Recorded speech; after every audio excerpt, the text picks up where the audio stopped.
بسم اللہ الرحمن الرحیم۔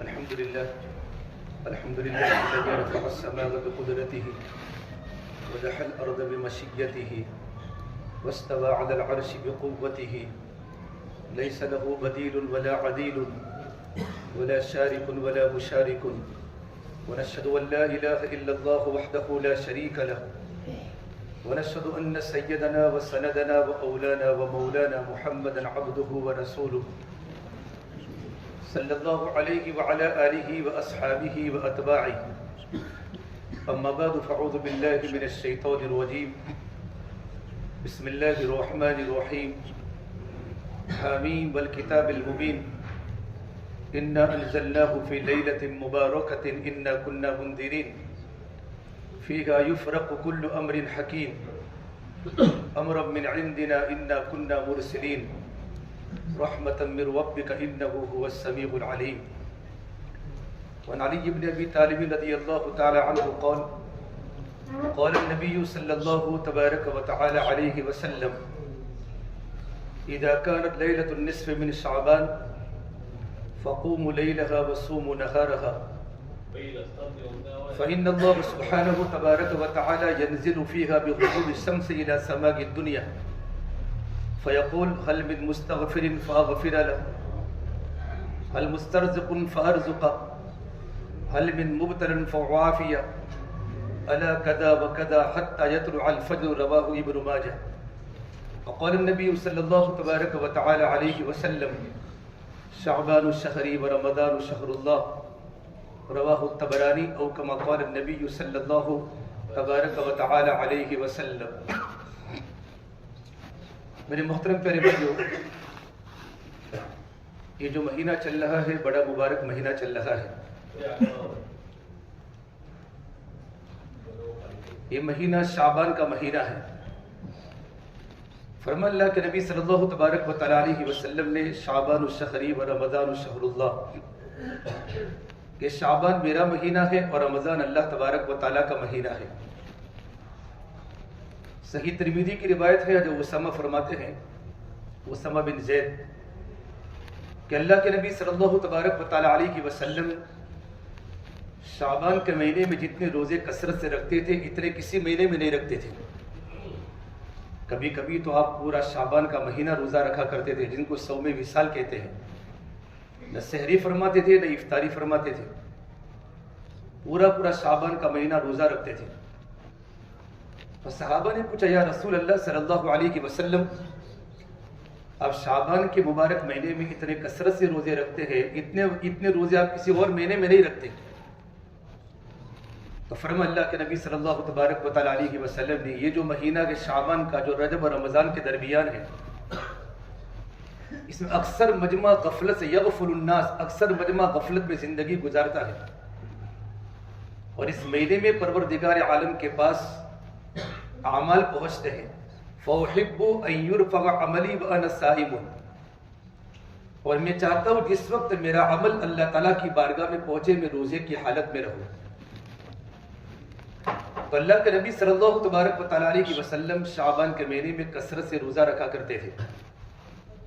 آج بھی بہت بڑا مجمع شعبان میں روزے رکھتا ہے، لیکن چونکہ آپ صلی اللہ تبارک و تعالی علیہ وسلم نے امت کے ساتھ بڑی ہمدردی کا معاملہ فرمایا. صحابہ تو اللہ کے نبی کے سنتوں کے دیوانے تھے، تو صحابہ نے بھی شعبان کے روزے رکھنا، صوم وصال، نہ سحری نہ افطاری کے بغیر روزہ رکھنا شروع کیا.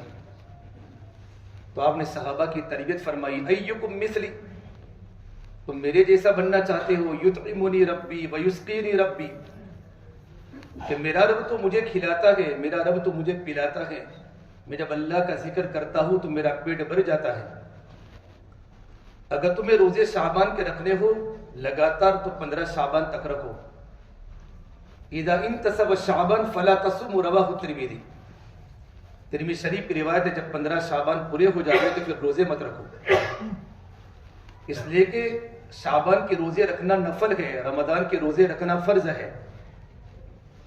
اور اگر لگاتار اگر آپ روزے رکھیں گے تو ہو سکتا ہے بدن میں کمزوری آنے کی بنیاد پر رمضان کے روزے کی فرضیت پر اثر پڑے. اسے لگاتار رکھنا ہو تو 15 دن تک رکھو، شعبان کے شروع کے 15 دن میں. اور آپ نے فرمایا اگر رکھنا ہو تو ایام 20 کی طرح ہر مہینے میں 3 روزے رکھو شعبان کے. تو اللہ کے نبی صلی اللہ تبارک و تعالیٰ علیہ وسلم نے شعبان کے بھی بڑے فضائل سنائے. شقیق بلخی فرماتے رحمۃ اللہ علیہ کہ رجب کی مثال ہواؤں کی طرح ہے اور شعبان کی مثال بادل کی طرح ہے اور رمضان کی مثال رحمتوں کی بارش کی طرح ہے. جب بارش آتی ہے تو پہلے ہوائیں چلتی ہیں، پھر آسمان پر بادل آتے ہیں، پھر رم جم بارش برستی ہے. کہ رجب کا مہینہ ہواؤں کی طرح ہے، رحمت کی ہوائیں چلتی ہے پوری دنیا میں. شعبان کے مہینے میں اللہ کی رحمتوں کے بادل چھا جاتے ہیں اور رمضان کے مہینے میں اللہ کی رحمتوں کی بارش ہوتی ہے. اس طریقے پر بارش کے آنے کی بنیاد پر گندگیاں ختم ہو جاتی ہیں، زمینیں پاک ہو جاتی ہیں، زمینیں سبزہ اگاتی ہیں، موسم میں بہار ہو جاتا ہے اور فصلیں لہلہانے لگتی ہیں. رمضان میں اللہ کی رحمتوں کی بارش کی بنیاد پر انسانوں کی زندگی کے کبیرہ گناہوں کو بھی اللہ معاف کر لیتے ہیں. تو رمضان کے پہلے رجب اور شعبان ہے.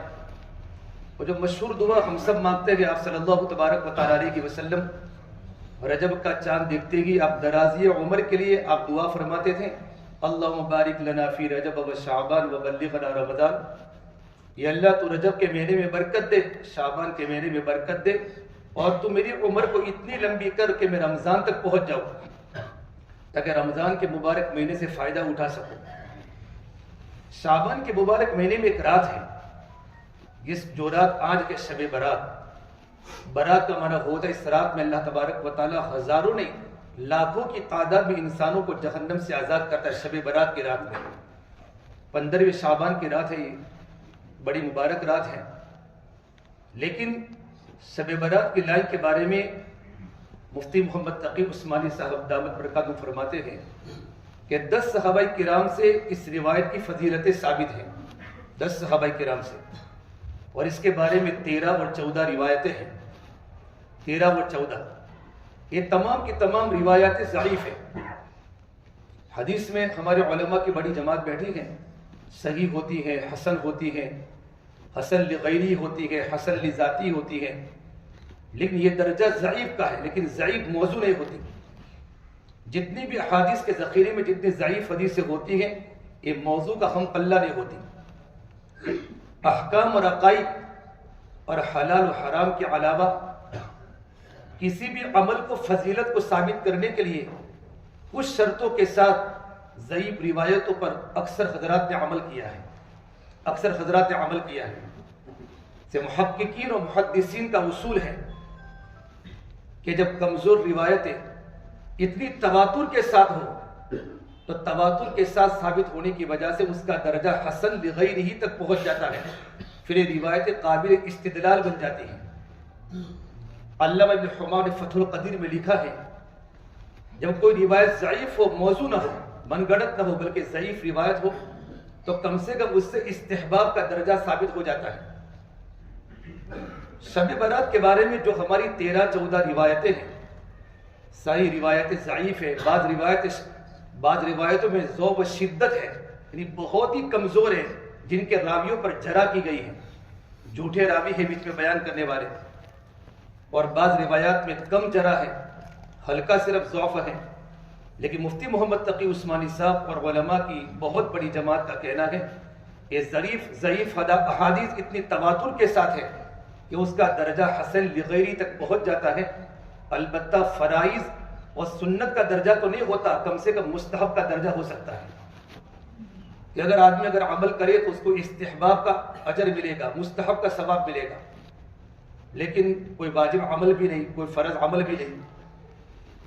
جو مشہور روایت حضرت علی فرماتے رضی اللہ تعالیٰ عنہ، یہ فرما اللہ کے نبی صلی اللہ تبارک و تعالیٰ علیہ وسلم نے جب 15ویں شعبان کی رات ہوتی ہے، اذا كانت لیلۃ النصف من شعبان، جب 15ویں شعبان کی رات ہوتی ہے، ابن ماجہ کی روایت، تو فرمایا فقوموا لیلھا وصوموا نہارھا. یہ روایت کمزور ہے، ضعیف ہے، لیکن اس پر عمل کر سکتے ہیں، مستحب عمل ہے کہ رات میں قیام کرو اور دین کو روزہ رکھو. قیام کا مطلب رات کو عبادت کرو.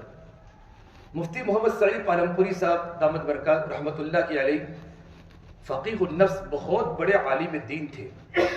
ان کی 2 کتابیں علمی خطبات ہمارے علماء کی مطالعے سے گزری ہوگی. علمی خطبات میں جلد نمبر 2 میں حضرت نے شب برات کے بارے میں کچھ باتیں نقل کی ہیں.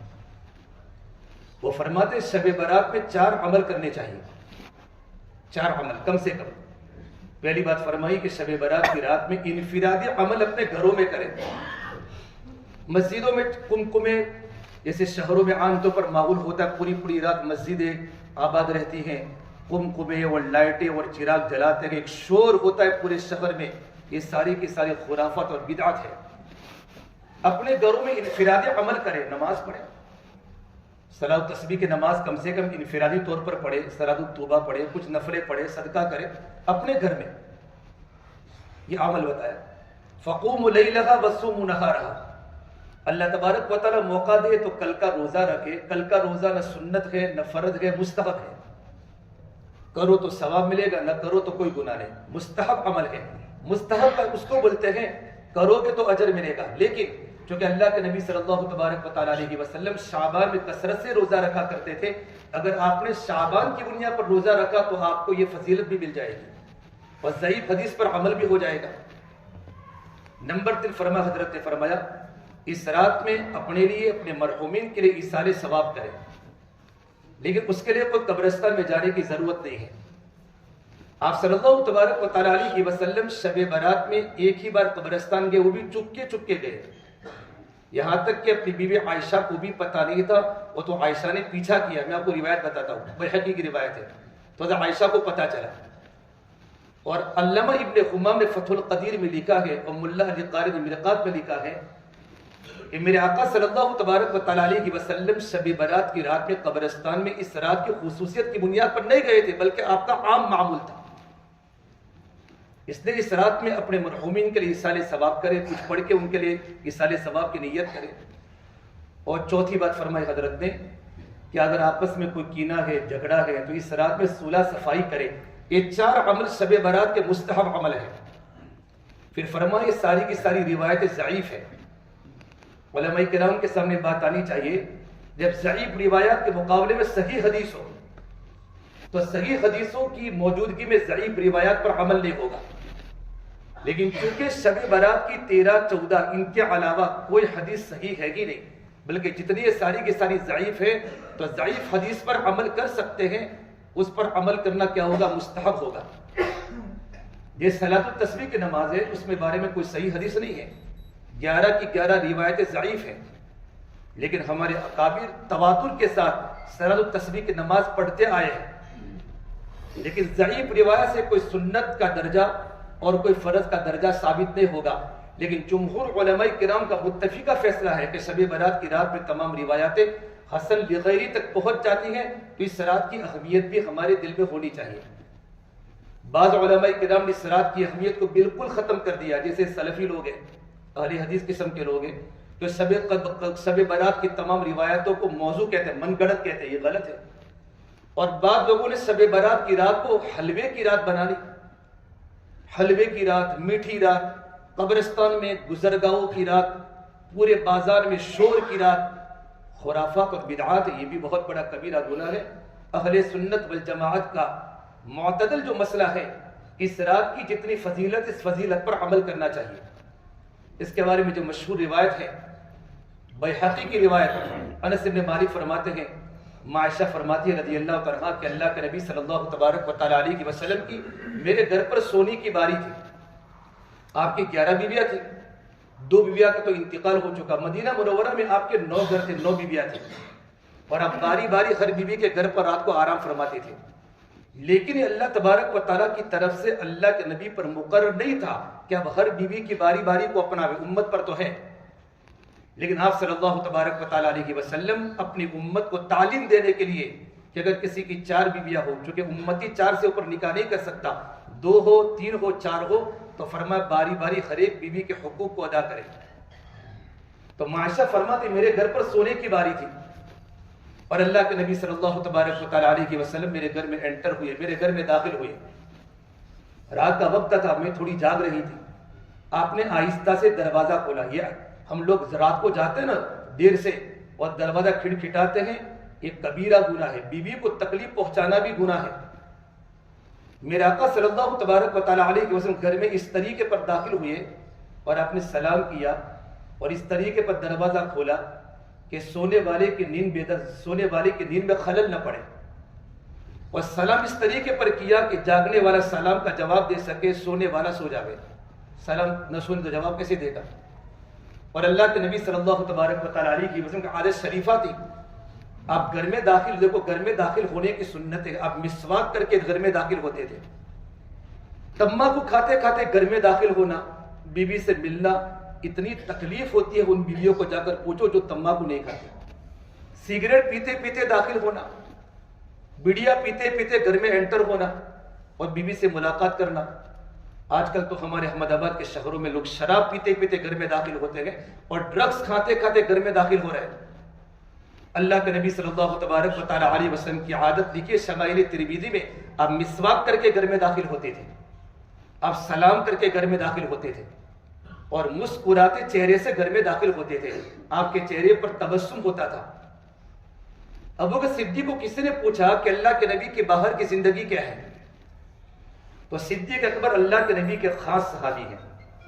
فرمایا دائم الفکر متواصل الاحزان، یہ آپ کی باہر کی زندگی کہ 24 گھنٹے آپ صلی اللہ تبارک و تعالیٰ علیہ وسلم امت کے بارے میں بے چین ہوتے تھے، غمگین ہوتے تھے. عائشہ کو پوچھا حضور کی گھر کی زندگی کیا ہے؟ تو عائشہ نے حضور کی گھر کی زندگی بتائی. کان ضحاکا وبساما، کہ میرے آقا صلی اللہ تبارک و تعالیٰ علیہ وسلم گھر میں داخل ہوتے تھے تو ہنستے ہنستے مسکراتے گھر میں داخل ہوتے تھے. بیوی سے مسکراتے تھے، بچوں سے مسکراتے تھے. طبرانی کی روایت، میرے آقا ایک بار گھر میں داخل ہوئے، حضرت عائشہ مسکرا رہی تھی تو آپ نے عائشہ کو دیکھ کر فرمایا عائشہ میں تجھ سے اتنی محبت کرتا ہوں جس طرح میں کھجور کو شہد کے ساتھ ملا کے کھاؤں. کون کہہ رہا ہے؟ حضور. یہ امت کو تعلیم دے رہے ہیں اپنی بیوی سے.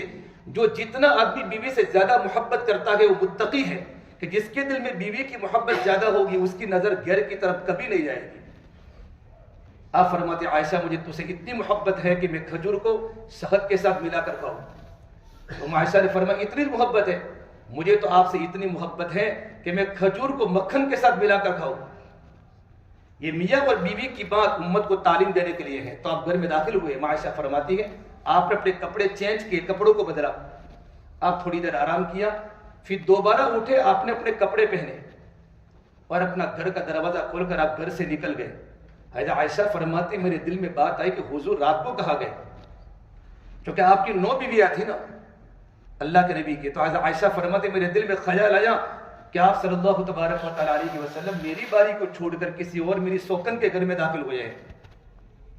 صحیح روایت ہے، یعنی روایت تو ضعیف ہے لیکن روایت کا ایک جملہ ہے کہ میرے آقا صلی اللہ تبارک و تعالیٰ علیہ وسلم کی بیوی عائشہ فرماتی میں نے 9 گھروں کا چکر لگا، حضور نہیں ملے. تو حضور گئے کہاں؟ تو دیکھا کہ اب بقیع غرق جنت البقیع میں ہے آپ، اور جنت البقیع میں آپ صلی اللہ تبارک و تعالیٰ علیہ وسلم مرحومین کے لیے ایصال ثواب کر رہے ہیں، استغفار کرے اللہ تبارک و تعالیٰ سے. حضرت عائشہ فرماتی میں نے تعجب کیا کہ میرے سرکار تو اللہ کے کام میں ہے اور میں دنیا کے کام میں ہوں. یہ مسلمان مرحومین کے لیے استغفار کی دعا کرتے ہیں اور میں ان کے پیچھے ہوں. دیکھو بیوی بیوی ہوتی ہے، آپ کس سے چیٹنگ کرتے ہو، کس سے بات کرتے ہو سب پتہ ہوتا ہے، لیکن گھر گزارنے کے لیے بیوی کبھی کسی کے سامنے کچھ نہیں بولتی. شادی شدہ جوڑی بھی چیٹنگیں ہو رہی ہے، اللہ کو سب کچھ پتا ہے، چاہے بیوی کو پتا نہ ہو اور شوہر کو پتا نہ ہو بیوی کیا کرتی ہے، لیکن اللہ کو سب کچھ پتا ہوتا ہے. عائشہ ہے، عائشہ حضور کے پیچھے گئی. میرے آقا صلی اللہ تبارک و تعالیٰ علیہ وسلم، حضرت عائشہ فرماتی میں جلدی جلدی گھر میں آ گئی. آنے جانے میں میری سانس تیز ہو گئی. آپ فوراً گھر میں آئے تھوڑی دیر میں کہ عائشہ تمہارے سانس میں تیزی کیوں ہے، تمہارا سانس پھول لگا ہے. تو بالکل کھلی بات کر ڈالی، اوپن بات کی، یا رسول اللہ آپ گھر میں داخل ہوئے، کپڑے چینج کیے، دوبارہ آپ نے کپڑے پہنے، گھر سے نکل گئے، تو میرے دل میں یہ بات آئی کہ آپ کسی اور بیوی کے پاس رات کو آرام کرنے گئے ہوگے تو میں آپ کے پیچھے آئی. تو آپ نے کہا عائشہ تم کیا بات کرتی ہو، کیا اللہ کا نبی کبھی خیانت کر سکتا ہے؟ کیا تمہاری باری پر میں کسی اور بیوی کے پاس جا سکتا ہوں؟ کبھی نہیں ہو سکتا، میں اللہ کا رسول ہوں.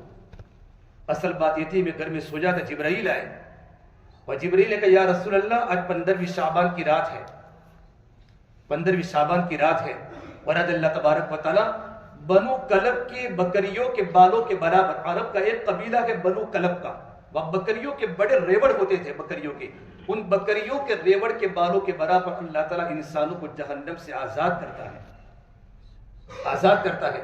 کچھ لوگوں کی لسٹ الگ ہے، ان کی اللہ پاک ان کی مغفرت نہیں کرتا، ان کے علاوہ 8 قسم کے لوگ ہیں، 9 قسم کی مختلف روایت ہیں، 7 قسم کے لوگ ہیں، 5 قسم کے لوگ ہیں، 11 تک لوگ پہنچے گئے۔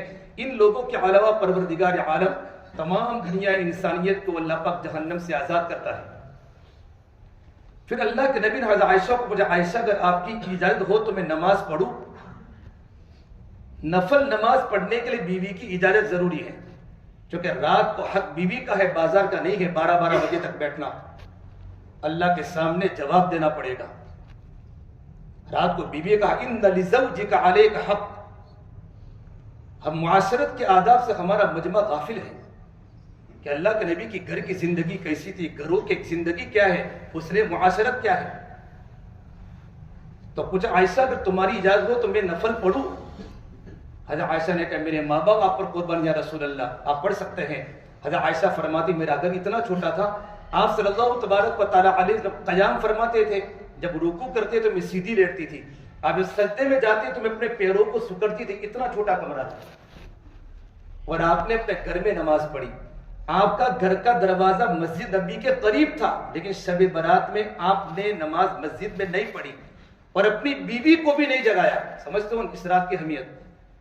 بیوی کو نہیں جگایا۔ شب قدر میں اور اخیری عشرے میں اللہ کے نبی کا معمول کیا تھا؟ اذا دخل العشر الاخیر احیا اللیل وایقظ اهله وجد وشد المیزر، رواہ مسلم۔ صحیح مسلم کی روایت، جب اخیری عشرہ داخل ہوتا تھا آپ خود بھی پوری رات جاگتے تھے، اپنے گھر والوں کو جگاتے تھے۔ وجد وشد المیزر کے 2 ترجمے ہیں، ایک ترجمہ آپ اپنے آپ کو عبادت کے لیے مضبوط کرتے تھے، نمبر 2 ترجمہ اپنے ایزار کو بند کر لیتے تھے کہ 10 دن تک اپنی بیوی کے پاس آپ رات کو نہیں جاتے تھے اخیری عشرے میں۔ لیکن آپ نے شب برات کی رات میں اپنی بیوی کو نہیں جگایا اور آپ نے کمرے میں نماز پڑھی، مسجد میں نماز نہیں پڑھی۔ آج دیکھو پوری مسجد شہروں میں دیکھو ہو رہا ہے، یہ ساری کے سارے خرافات ہیں۔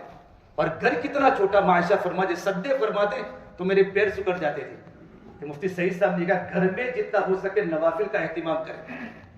پھر آپ جب سجدے میں گئے، اتنا لمبا سجدہ کہ معائشہ فرماتی کہ مجھے شک ہونے لگا کہ اللہ کے نبی صلی اللہ تبارک و تعالیٰ علیہ وسلم دنیا سے چلے تو نہیں گئے۔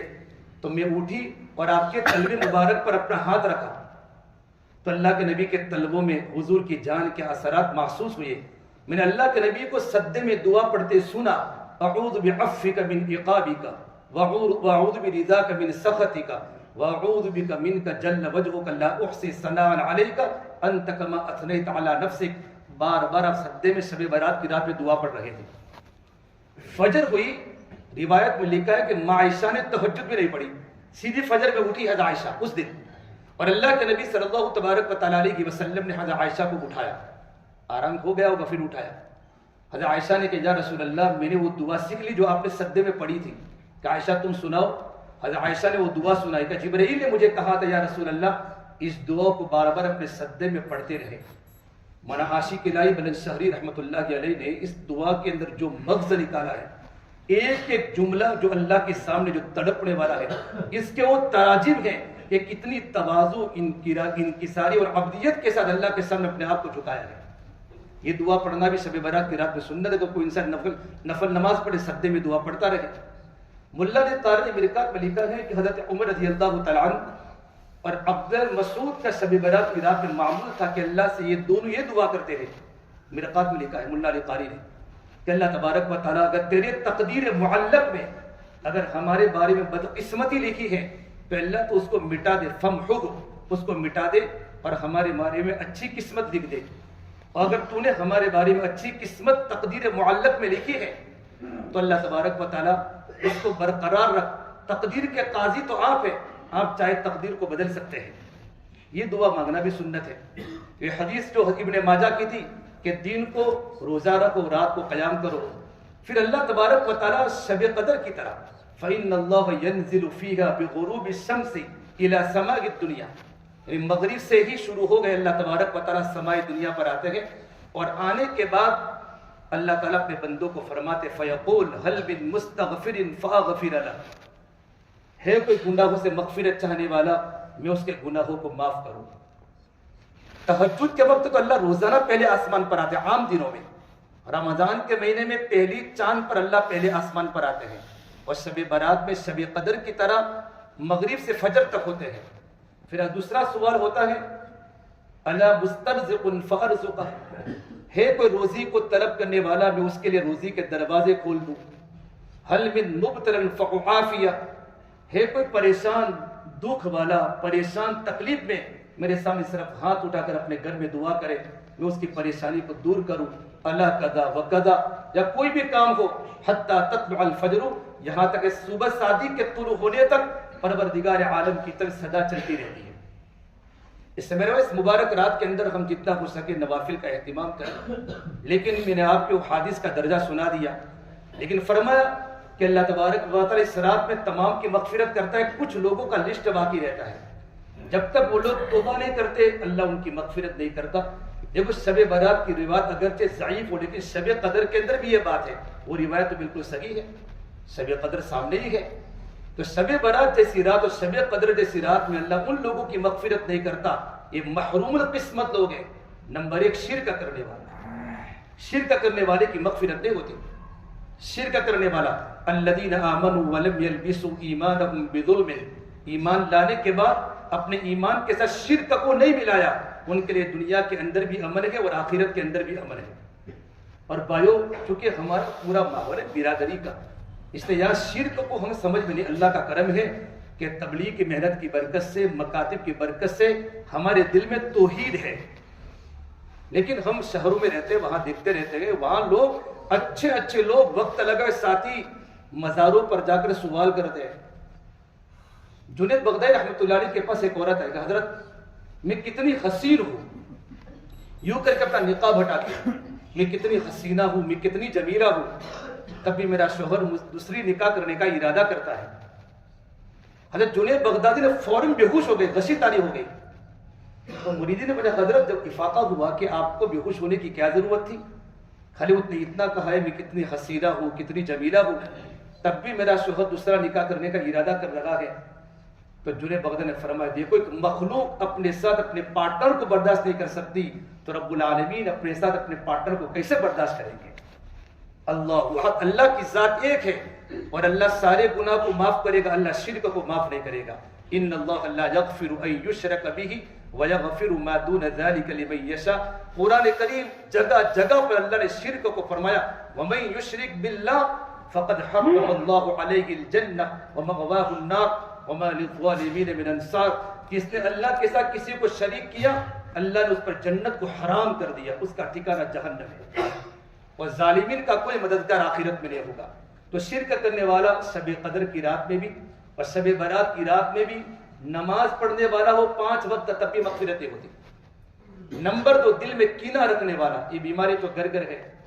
کینہ اس کو بولتے ہیں کہ آدمی کسی کے بارے میں دل میں بات رکھے، وہ میری شادی میں نہیں آئے، میں اس کے شادی میں نہیں کروں گا، اس کے نقصان پہنچانے کی فکر میں ہو، دل میں کینہ، دل میں ڈاہ کہ میں کسی بھی طرح اس کو نقصان پہنچا، اس کے وقت پر وقت کا انتظار کرے کہ موقع ملے میں اس کو تکلیف پہنچاؤں۔ یہ بہت بڑا کبیرہ گناہ ہے، بہت بڑا کبیرہ گناہ۔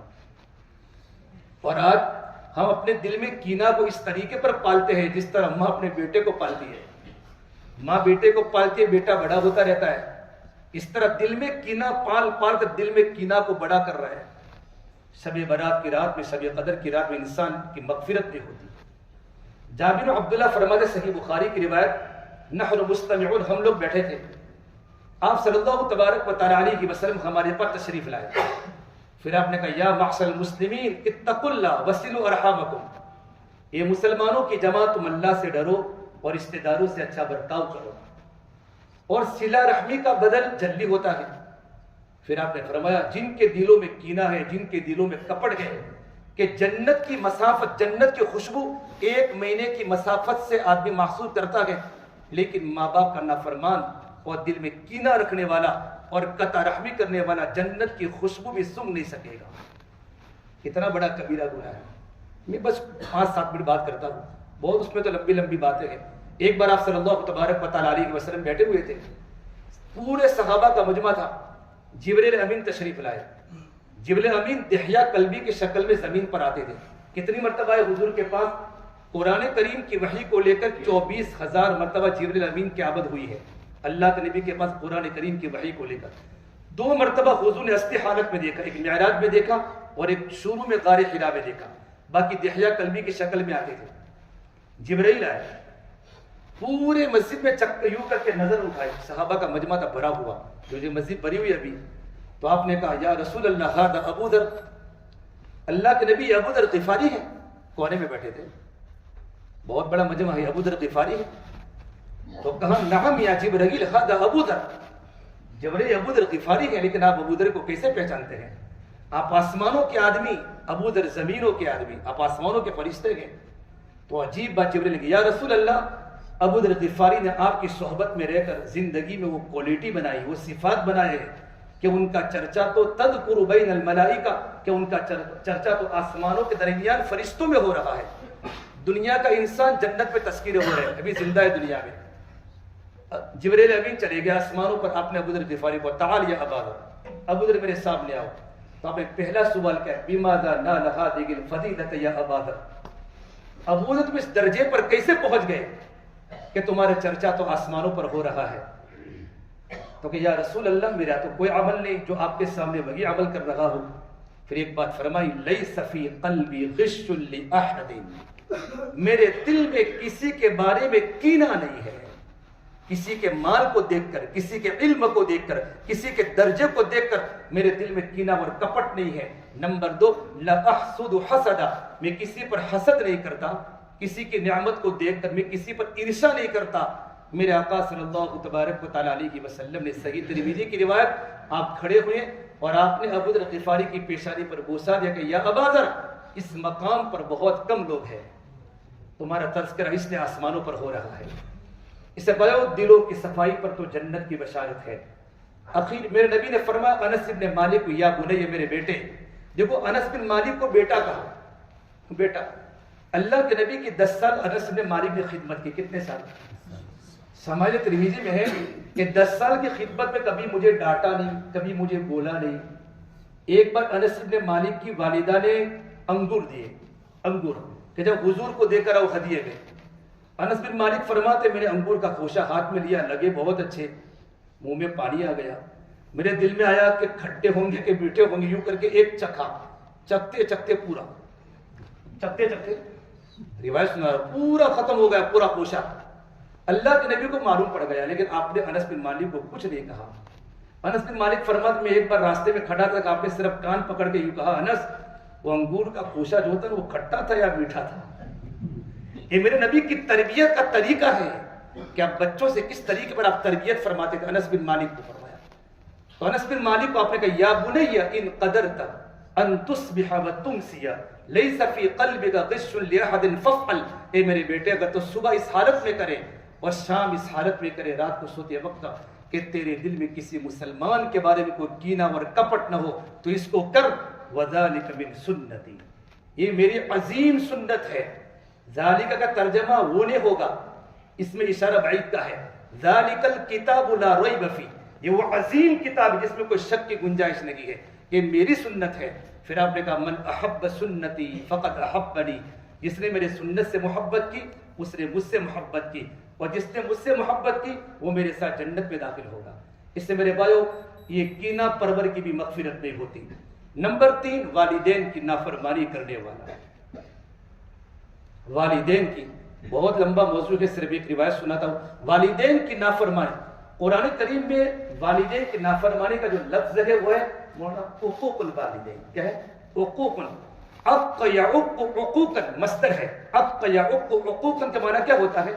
یعنی جو ہے کاغذ کا پرچہ، اس کو تم ٹکڑے کر کے یوں پھینک دو۔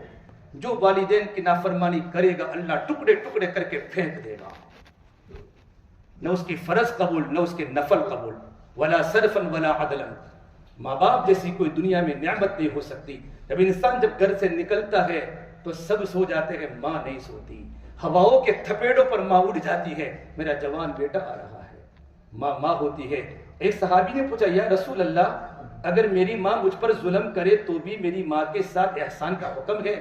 تو آپ نے کہا وَإِن كَانَ ظُلْمًا وَإِن كَانَ ظُلْمًا وَإِن كَانَ ظُلْمًا وَإِن كَانَ ظُلْمًا، اگرچہ تیرے ماں باپ تجھ پر ظلم کرے، تیرا حق نہیں بنتا تو ماں باپ کی نافرمانی کر۔ وَقَضَىٰ رَبُّكَ أَلَّا تَعْبُدُوا إِلَّا إِيَّاهُ وَبِالْوَالِدَيْنِ إِحْسَانًا إِمَّا يَبْلُغَنَّ عِندَكَ الْكِبَرَ أَحَدُهُمَا أَوْ كِلَاهُمَا فَلَا تَقُل لَّهُمَا أُفٍّ۔ اتنا بھی حضرت علی فرماتے ہیں اف کی تفسیر میں اس سے بھی اگر چھوٹا کوئی ورڈ ہوتا، شبد ہوتا تو اللہ فرماتے وَلَا تَنْهَرْهُمَا وَقُل لَّهُمَا قَوْلًا كَرِيمًا وَاخْفِضْ لَهُمَا جَنَاحَ الذُّلِّ مِنَ الرَّحْمَةِ، ماں باپ کے سامنے جھک جا، اور اللہ سے تو یوں دعا کر وَقُلْ رَبِّ ارْحَمْهُمَا كَمَا رَبَّيَانِي صَغِيرًا، یا اللہ میرے بوڑھے ماں باپ پر رحم کر جیسا کہ انہوں نے مجھے بچپنے میں پالا ہے۔ تو ماں باپ کی نافرمانی کرنے والا شب قدر شب برات سے محروم ہے، قطع تعلق قطع رحمی کرنے والا، رشتہ داروں سے توڑ کرنے والا۔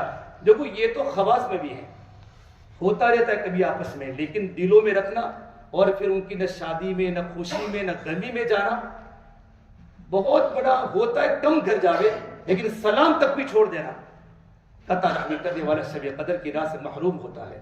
بہت بڑی وعید قرآن میں اللہ نے فرمایا، قرآن کریم کی آیت اللہ فرماتے ہیں والذین ينقضون عہد اللہ من بعد میثاقہ وَيَقْطَعُونَ مَا أَمَرَ اللَّهُ بِهِ أَن يُوصَلَ، تیسری بات وَيُفْسِدُونَ فِي الْأَرْضِ أُولَٰئِكَ لَهُمُ اللَّعْنَةُ وَلَهُمْ سُوءُ الدَّارِ، جو لوگ اللہ تبارک و تعالیٰ کے عہد کو توڑ دیتے ہیں، مضبوط عہد کے بعد، اور رشتوں کو توڑ دیتے ہیں اور زمین میں فساد مچاتے ہیں، اللہ فرماتے ہیں ان کے لیے آخری دنیا میں لعنت ہے، اللہ کی رحمت سے وہ لوگ دور ہوتے ہیں۔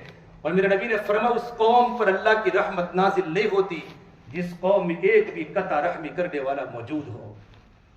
بھائی بھائی سے نہیں بولتا، بہن بہن سے نہیں بولتی، بھائی بہن سے نہیں بولتا، گھر ٹوٹا ہے، اور یہ سارا بیویوں کی بنیاد پر ہوتا ہے۔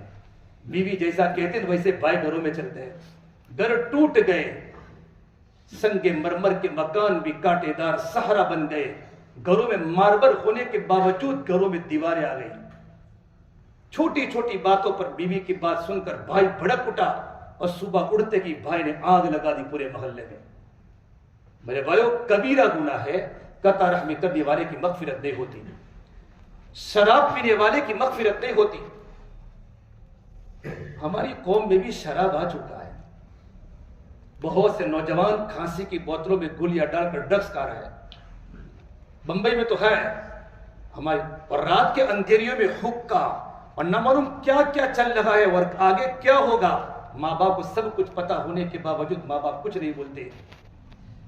جس قوم کے نوجوان مرد عورت موسیقی کے رسیا ہو، بچے بچیاں گانے سننے کے عادی ہو جائے، ماؤں کو آنکھیں دکھاوے، باپ سے بدتمیزی کرے، ناپ تول کے پیمانے غلط ہو جائے، بازاروں میں سود چلے، حکمرانوں میں ظلم آ جائے، چند ٹکوں پر ظالم چھوٹ جائے، مظلوم کی ہائے ہائے سننے والا کوئی نہ ہو، اور انصاف گندے کیڑے کی طرح بازار میں فروخت ہو رہا ہو۔ اللہ نے میرے بھائیو اس دنیا کو اللہ نے عمل کی جگہ بنائی ہے، اگر یہ دنیا عمل کی جگہ نہ ہوتی، بدلے کی جگہ ہوتی تو ہم کب سے ختم ہو جاتے۔ ہماری کشتیاں ٹوٹ چکی ہیں۔ میرے نبی نے فرمایا میں اس آدمی کو جنت کے بیچوں بیچ گھر دلانے کا ذمہ دار ہوں جو حق پر ہونے کے باوجود بھی جھگڑا چھوڑ رہے، حق پر ہے، پلاٹ میرا کہ میرے بھائی نے قبضہ کیا ہے، نہ بولے، اللہ دے گا آخرت میں۔ میں جنت کے بیچوں بیچ گھر دلانے کا ذمہ دار ہوں، اور شراب پینے والا، ڈرگس کھانے والا، قسم قسم کی نشے کی باتیں، 8 قسم کے لوگ، شراب نچوڑنے والا، پلانے والا، وصول کرنے والا، بنانے والا، ان تمام پر اللہ کی لعنت ہے۔ اور فرمایا جو شراب پیتے، من مات مدمن الخمر، شراب پیتے پیتے چلا گیا، اللہ اس کو تینۃ الخبال میں ڈالیں گے۔ صحابہ نے پوچھا اللہ کے نبی وہ کیا ہے؟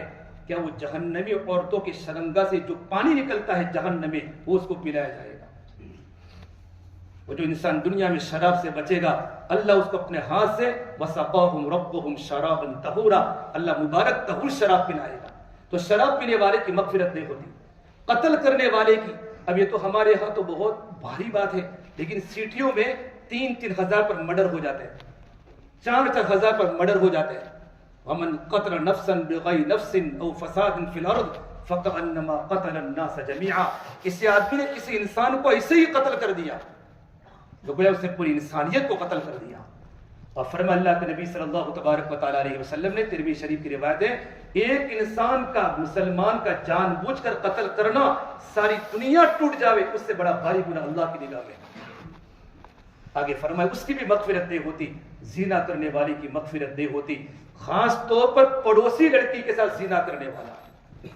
فرمایا اگر 100 انسان بھی پڑوسی عورت کے ساتھ، لڑکی کے ساتھ زنا کرنے میں شریک رہے، اللہ سب کو جہنم میں ڈالے گا. بحلیلۃ جارہ، الزانی بحلیلۃ جارہ، بخاری شریف کا جملہ ہے. اللہ پاک میری اور آپ کی حفاظت فرمائے. یہ پورا نمبر 1 جادو کو سچ ماننے والا، نجوم اور کاہن کی طرح، اس کی بھی مغفرت نہیں ہوتی. اس قسم کے بہت سارے ساتھی ہیں میرے بھائیو. اور اپنے ازار کو نیچے لٹکانے والا، پینٹ ہو، تہبند ہو، لنگی ہو، روایت کا جملہ ہے مسبل ازارہ، تکبر کے ساتھ. یہ کہا کہ سستی میں چلا گیا تو معاف ہے. یہ وعید میں وہ لوگ داخل ہوں گے جنہوں نے اپنے ازار کو ٹخنوں کے نیچے لٹکایا تکبر کی وجہ سے. کس کی وجہ سے؟ تکبر. من جر ازارہ بطرا، فرمایا وہ جنت کی خوشبو تو نہیں پائے گا.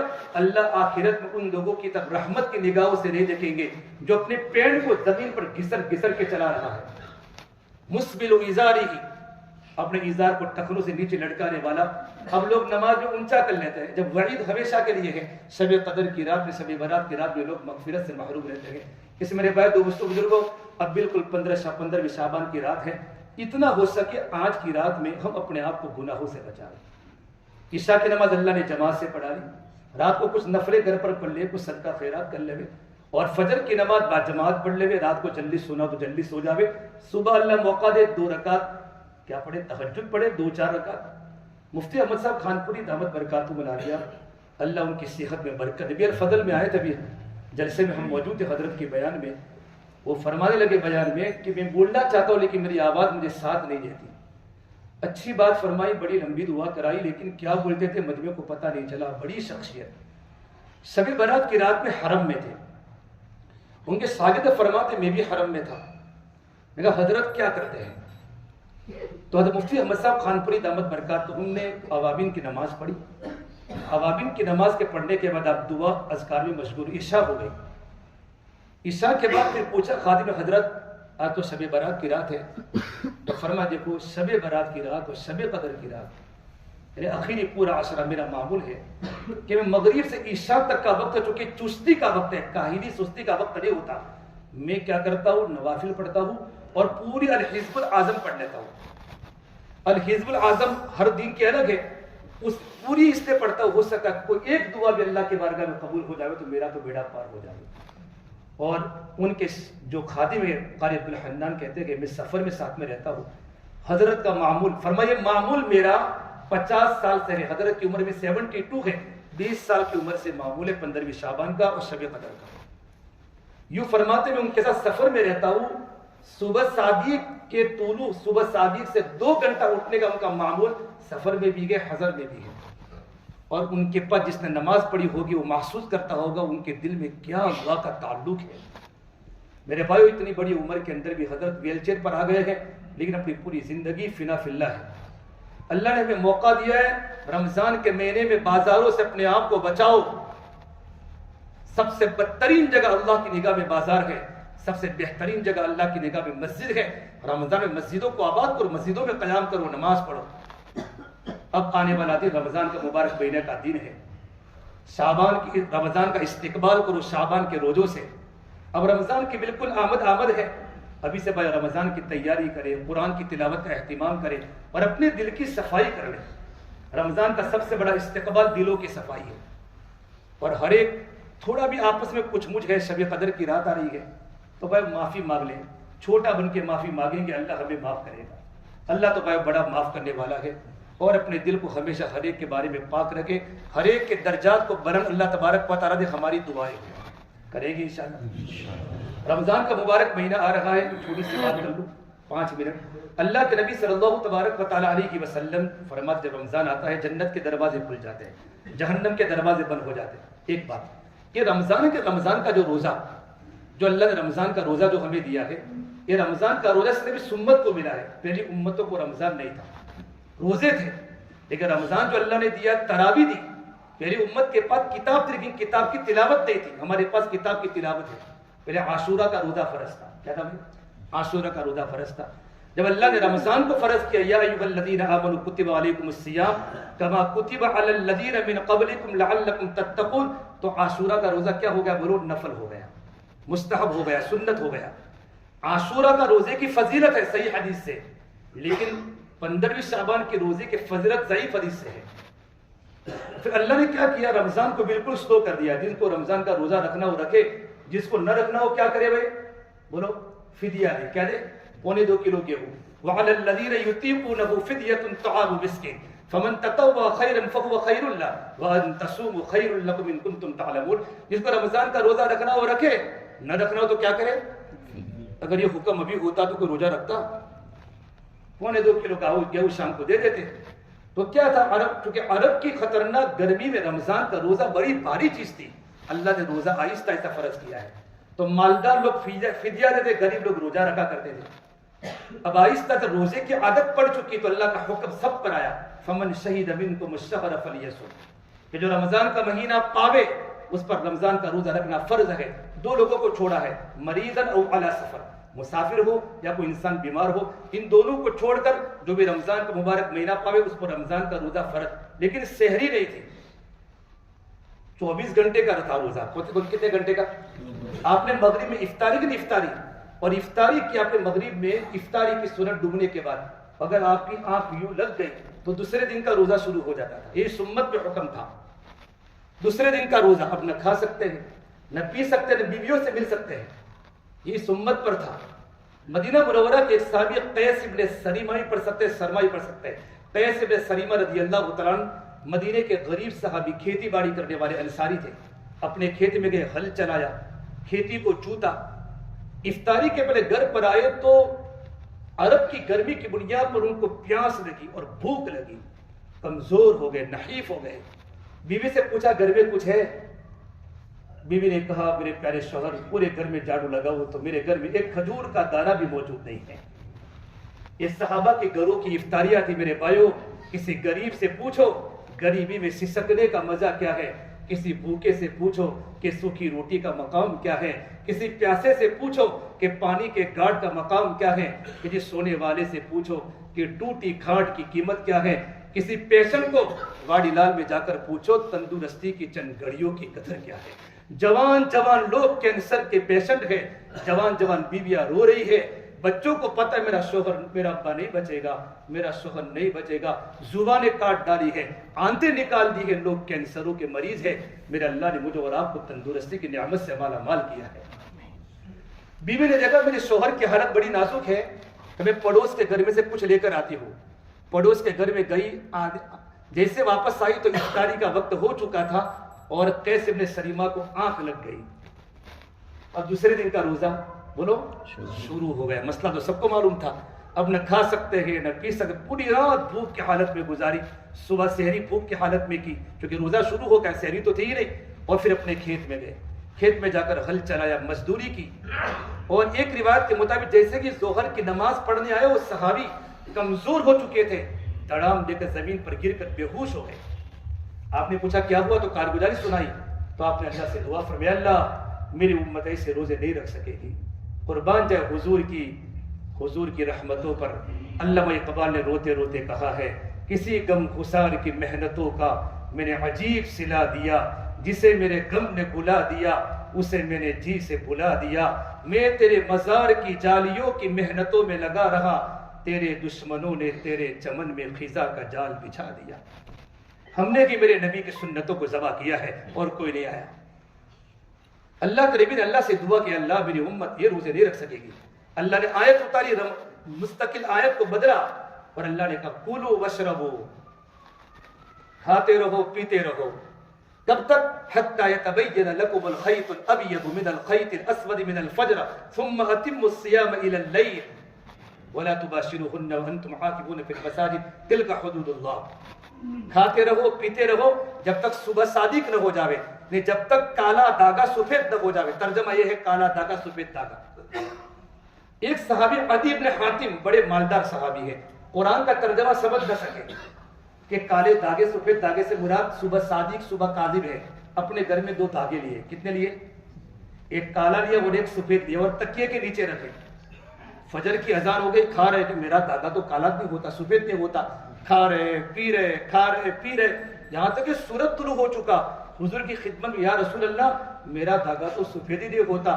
تو اللہ کے نبی ہمیشہ مسکراتے تھے. آپ اتنے ہنسے کہ آپ کے انیاب دانت بھی باہر آ گئے, پورا کھلکھلا کر ہنسے. اور آپ نے کہا عدی تم نے تو آسمان کے دونوں کناروں کو اپنے تکیے کے نیچے رکھ دیے. یہ مطلب نہیں ہے کھاتے رہو پیتے رہو جب تک صبح صادق طلوع نہ ہو جائے. اچھا, صحابہ عشاء کے بعد حضور کے پاس بیٹھتے تھے, رات کو لیٹ گئے, بیویاں سو جاتی تھی. تو ایک صحابی کو برداشت نہیں, وہ بیوی سے مباشرت کر ڈالی. بیوی روزے کی حالت میں تھی, اس کو نیند آ گئی تھی نا, بیوی کا روزہ شروع. تو ایک صحابی نے مجامعت کر لی اپنی بیوی سے, آئے صبح میں حضور یہ ہو گیا, کیس خراب ہو گیا. کہ کیا ہوا کیسا ہوا؟ وہ تو روزے کی حالت میں تھی, میں نے ان سے مباشرت کر لی. آپ نے کہا روزہ توڑا ہے تو 3 آپشن ہے کفارہ 3. ایک غلام فتحریر رقبہ, ایک غلام آزاد کرو. فاطعام 60 مسکینہ, 60 مسکینوں کو کھانا کھلاؤ. اور شہرین متتابعین, 2 مہینے کے لگاتار روزے رکھو. لگاتار, ایک روزہ چھوٹا نا بیچ میں تو پھر لگاتار. 3 آپشن ہے, کوئی بھی کر لو ایک. آپ نے کہا غلام آزاد. حضور میں تو غریب ہوں, غلام آزاد کیسے کروں, میرے سے نہیں ہوگا. ان صحابی نے نہ کہا تو ایک کام کرو, لگاتار 2 مہینے کے روزے رکھو. یار کہ حضور ایک روزے میں ایسا ہوا ہے تو شہرین متتابعین 2 مہینے کے لگاتار روزے میرے بس کے باہر کی بات ہے.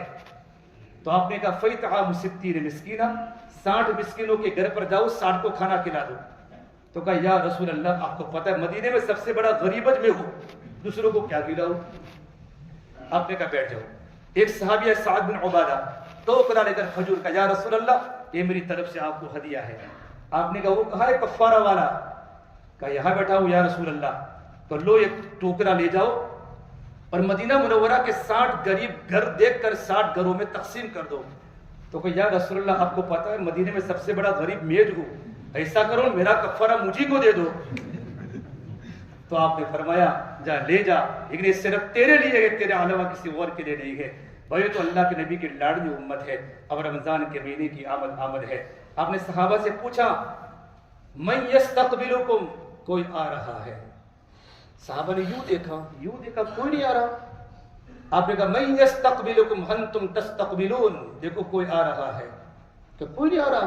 تو حضرت عمر نے پوچھا کھڑے ہو کر نظر الوحی, وہی اتری ہے کہ لا احضر عدو, کیا کوئی دشمن آیا؟ کہ نہ. تو کون آ رہا ہے؟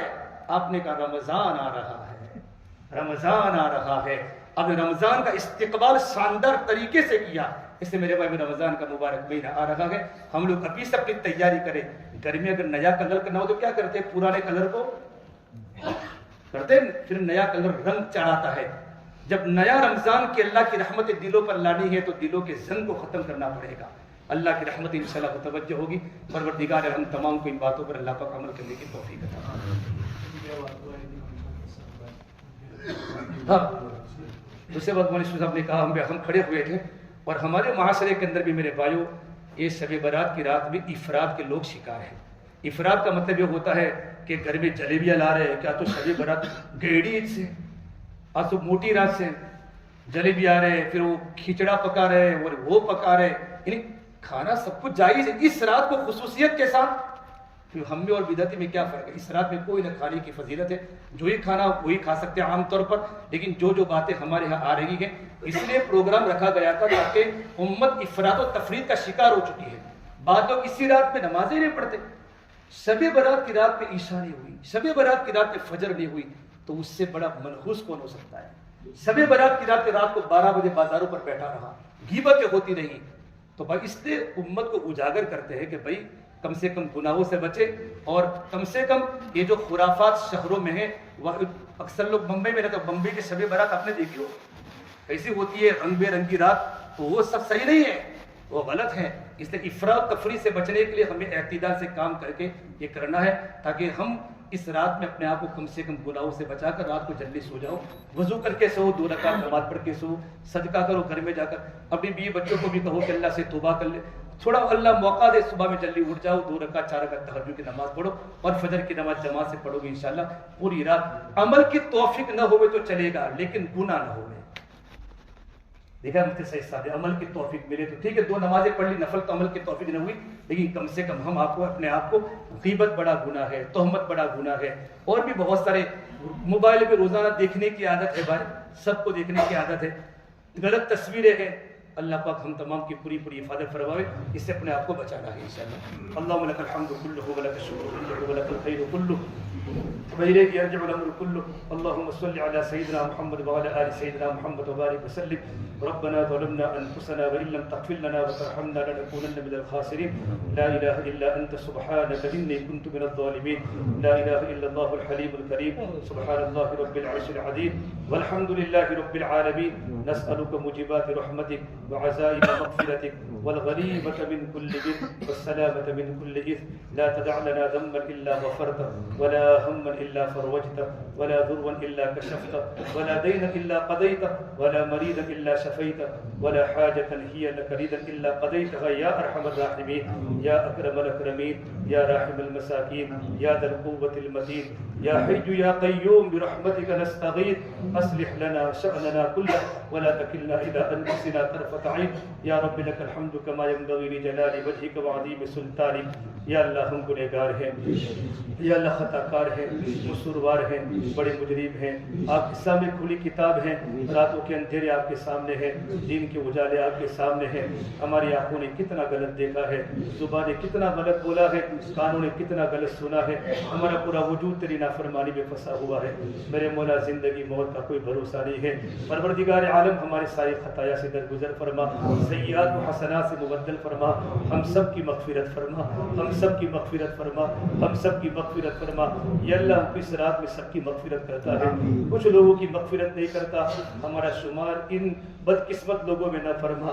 یا اللہ اگر غلطی آئے تو میں آج ہی رات میں غلطیوں کو سدھارنے کی توفیق مرحمت فرما، قلب کی صفائی فرما، دل میں توحید فرما، صلہ رحمی فرما، میرے مولا زندگی میں صفات پیدا فرما۔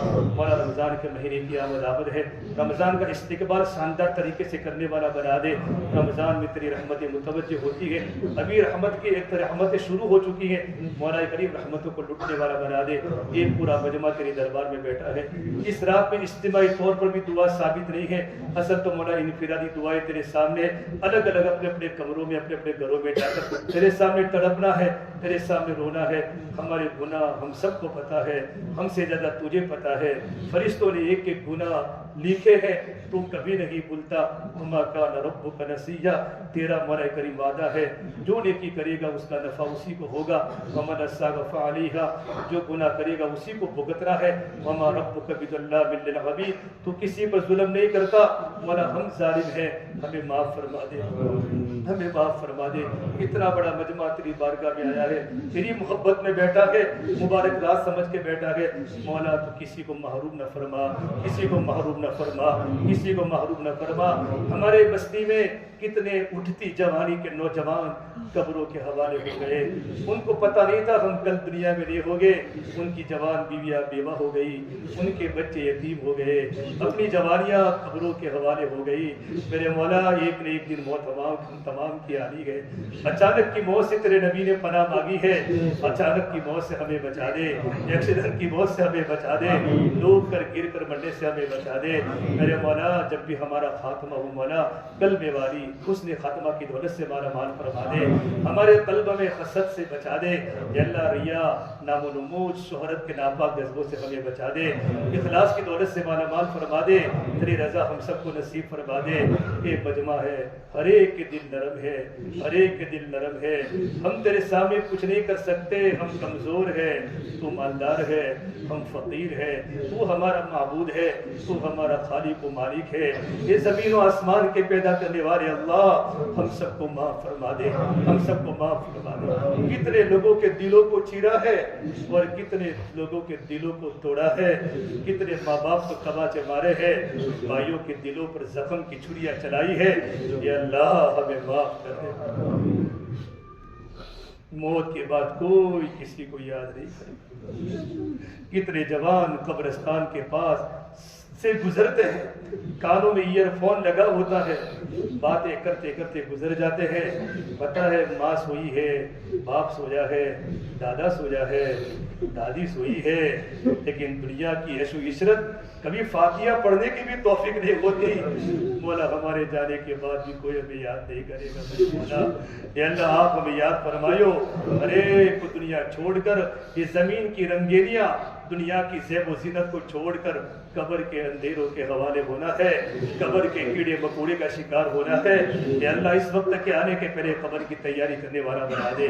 اس پورے مجمع کو معاف فرما دے, پورے مجمع کی مغفرت فرما دے. ہماری دعا کو اپنے فضل و کرم سے پیارے حبیب محمد مصطفیٰ سرور کونین سرکار دو عالم صلی اللہ تبارک و تعالی علیہ وسلم کے صدقے تو پہ ہم سب گنہگاروں کی دعا کو رب العالمین کی بارگاہ میں قبول فرما دے. اللہم انا نسألک من خیر ما سألک منہ نبیک محمد صلی اللہ علیہ وسلم ونعوذ بک من شر ما استعاذک منہ نبیک محمد صلی اللہ علیہ وسلم.